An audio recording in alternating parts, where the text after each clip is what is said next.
Today, to replace the crypt in which he lies, the government is building a new mausoleum to do him honor.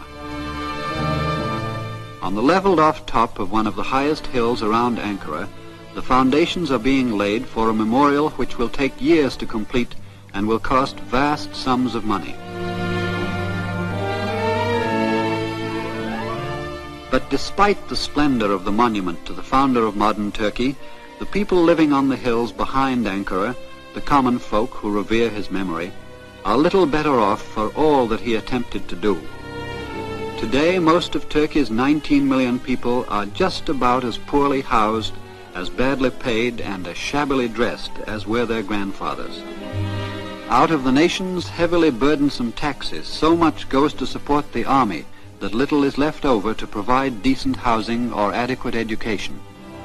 Eking out a hand-to-mouth living by selling the produce of his small farm in nearby marketplaces, the average rural Turk is still backward and ignorant by Western standards. Predominantly a farming country whose transportation is primitive and whose industries have been neglected, Turkey depends heavily on one major crop, tobacco. But the growers can sell to only one customer, the government agent, for tobacco is one of the state's many monopolies. Even factories have been set up by the government because private citizens lack sufficient capital to start important enterprises of their own. 62% of Turkish leaf is exported and brings in the equivalent of £8.5 million sterling to the Turkish treasury every year. In addition, other Turkish tobacco products sell throughout the world.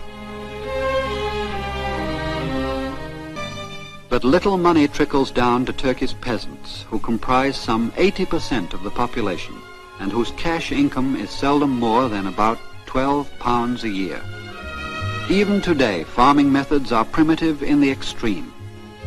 Farm machinery is rare and usually rented from the few government-sponsored cooperatives.